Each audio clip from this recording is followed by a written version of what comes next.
JT obviously just went on IR. Do you have a sense of the timeline of that? Not at this point, no. Gotcha. Was it from when the Oregon slap shot hit him in the third? It was around that time, yeah. Edstrom was back out there. Is he? I know there was some. He's not off IR yet, but is he? Yeah, I probably chose the wrong words. You know, like there's a criteria that meets a return to play. Yeah. Right. He hadn't met that yet. Has he now? He's getting a whole lot closer. Yeah. It seems like you've kept Lafrenière a lot on the right this side of the year, even when you've changed the lines. What do you like about him on the right, and is that something that like he's expressed as a personal preference for him? Well, I think in today's game, I think it's an advantage for all wings to play their offsides. I think we've had this conversation over the course of the year. You know, I think Laf is good at when he's under pressure on a breakout, coming down on his forehand, being able to receive that pass on his forehand and making that next play. I think it helps him, but I think we have liked him on the offside, and that's one of the reasons why we played him there. You know, for a lot of the year, he was playing with Brett, and Brett likes to play the offside for the very same reason, one of the reasons that I'm talking about. So for the majority of the year, he's played with Brett, and so that's the main reason why he's played the offside for most of the year, and we just chose to keep him there. Is that partially team need too? Like you feel like you have some more options maybe on the left side, so having him comfortable on the right is beneficial from a team standpoint? Yeah, it's a little bit of both. You know, it's a little bit of both. But as I said, if I had my druthers, we'd put all of our wings on their offsides. When you look at young players, obviously the little details that you want to make sure that they're getting and they're figuring out. Is that what you're seeing with Gabe, that he's trying to pick up some of those little details? Yeah, I just think Gabe is, you know, he's got a high hockey IQ. He processed the game really well, and I think he's learning through the experience, and nothing is a better teacher than the experience itself. And so, you know, he's being forced to have to think and execute at an NHL pace. I think he's figuring out what works and what doesn't, and some of the nuances of the game, how to protect pucks, plays along the wall, you know, how to create separation coming out of the corner, how to win puck battles against guys that are bigger and stronger than him, things of that nature. So I think experiential learning is invaluable in those circumstances, and he has a high aptitude, and so, you know, I think his learning curve continues to grow. I think with that, the game's also slowing down in his mind, you know, and he's processing the game in a more timely fashion, and he's anticipating things of that nature. And I think when players do things like that, they have success, and it builds confidence. And then the confidence breeds more success. It's a kind of a circle. And so, you know, I think all of that is taking place with Gabe. And then the coach gains confidence.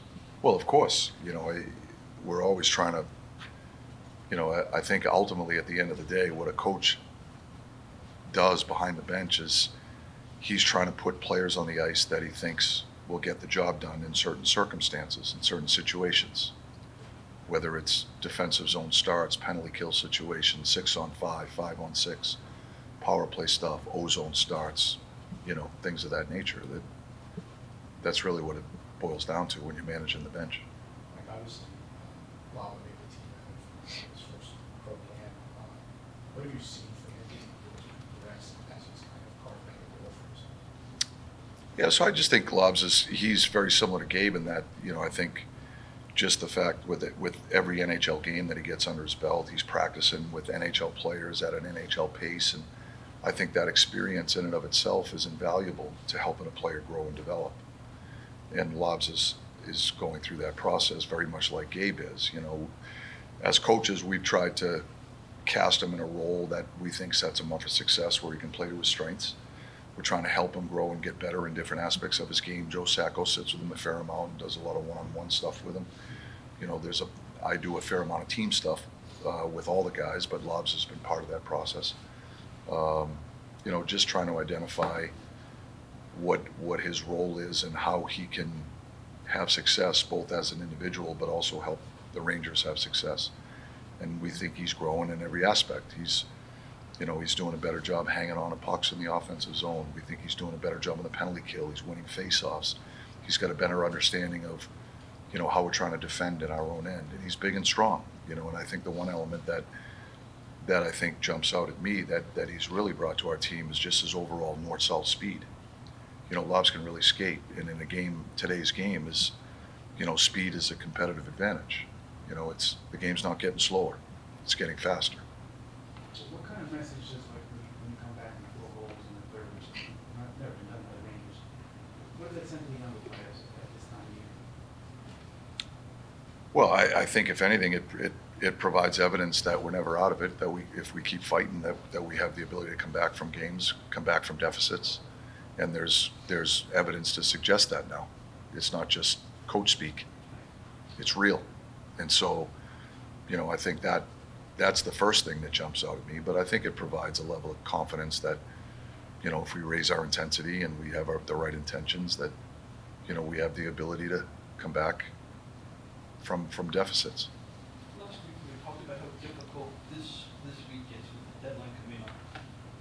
How do you think your group has handled all kind of balancing hockey versus all the noise about the deadline? I think they've done a good job. I think they bring the right energy. I think,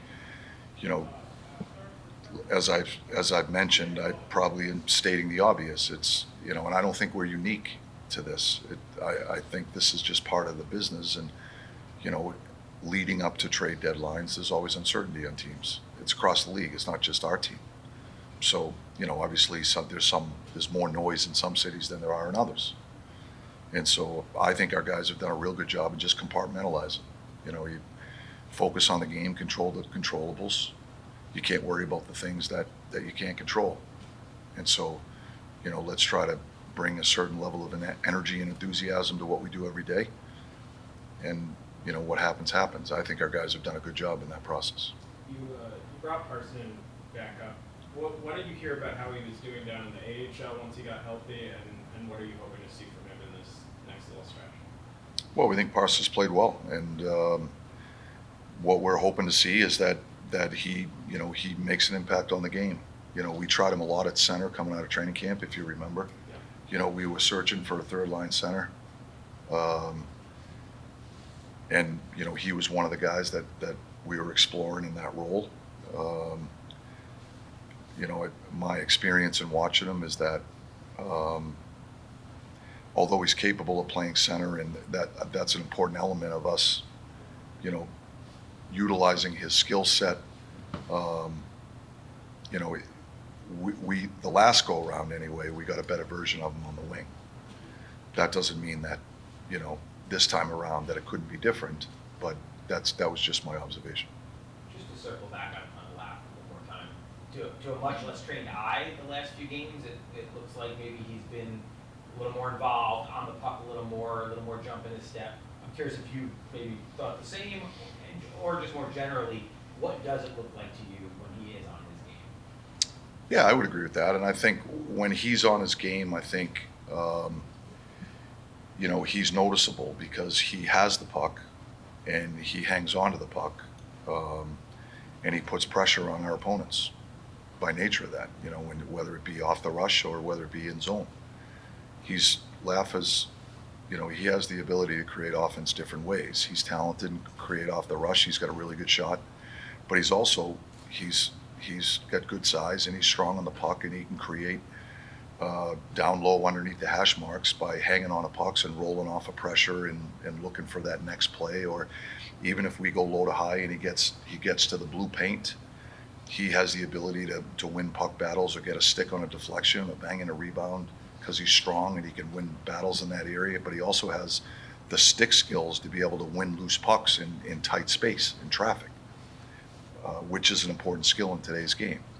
And so, that's one of the things that we've tried to impress upon Laf is having the ability to create offense different ways, a number of different ways, whether it be, things like I'm talking about, plays off the rush that tend to be more talent driven.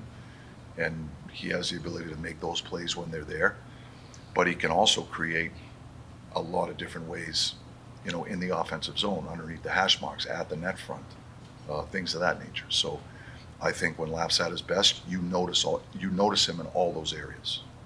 On the power play, he was saying, kind of figured this, but he was saying that, you know, at younger levels, he was on the half wall. So the net front is somewhat new to him, still kind of learning in that role. Are there things about his game that you feel like profile well for that position, or is part of it also that you just have guys kind of more established in the other spots on the power play, and so that's really when there's an opening? It's a little bit of both. You know, if you remember, we had him on the half wall at the beginning of the year. When Troach was hurt for a long stretch, we had him on the flank, you know, and we moved other guys around. We had JT at the net front, for example. You know, when we started to move people around, you know, our power play started to have success. You know, I think Laf's capable of both. You know, I think Laf, as I said, you know, I just pointed to the skill set that he has that, you know, could give him, one would think he'd have the ability to be a pretty decent net front guy. What does it take to be a good net front guy? You know, you have to have some awareness. You have to have the ability to take the goalie sight lines away. You got to be willing to take a cross check to hang in there. But when pucks get sifted to the net, there's all kinds of opportunity to score there, whether it be off a deflection or a rebound or a loose puck. That next play is, a lot of times that breaks the coverage down. That initial sifter, that when you put a puck in play, if it doesn't go in the net, then the rebound goes somewhere, and that next play is really hard to defend. And Laf has the ability, both the offensive instincts, but also the physical skill sets to be able to act on that, whether it be, you know, pulling a puck out of people's feet, you know, in tight space, in traffic. You know, some guys don't have those skill sets to be able to do that. We think he does. So those are some areas where, you know, when we're having discussions on where we're going to put people on the power play, that's part of it. Part of it is, okay, as a group of five, who are the best in certain spots? And then, okay, who has the skill sets to be able to play in certain spots? And we've explored all of those options this year, if you remember. You know, we've had JT at the net front a lot. And so we had Mika in the bumper in the net front. You know, ideally, I've always felt Mika's been best on the flank. You know, he's got an unbelievable one-timer, and he sees it pretty well, but he's got a lot of the skill sets that we're talking about on playing inside. A lot of goals are scored on the power play inside. And so Laf has the capability, we think, of being one of those guys that could thrive in that area. I do wonder, but maybe I'm playing coach too much, but I do wonder if with JT out, Laf goes out to the flank, and maybe a guy like Cooley goes to the net front. Is that like a logical conclusion I'm drawing? Maybe I'll start writing articles. Man, but I'd like to change that. You can try. Huh? I'd like to read it. It would make for interesting reading. You can do a guest column anytime. All right. It's certainly an option. Yeah. It's certainly an option. You know, I think we have got a lot of options. You know, one would argue that Gabe Perreault's pretty good up there. So, you know, we're having those discussions right now. What have you learned about Schneider since you've been here? I've learned Schneider is a good competitor. I think he's a good teammate. He's willing to embrace anything we ask of him. We ask him to play the offside, and he does. You know, we ask him to play up top on the second power play unit, and he does. You know, we ask him to kill penalties and block shots and defend hard. And, you know, I think, as I've said this to you guys, you know, along the way here, that in my limited experience working with Schneider, I think that his core competency is on the defensive side of the puck. You know, his mobility, defends the rush well with his mobility and his stick, and he's got some physicality to his game. He can be abrasive.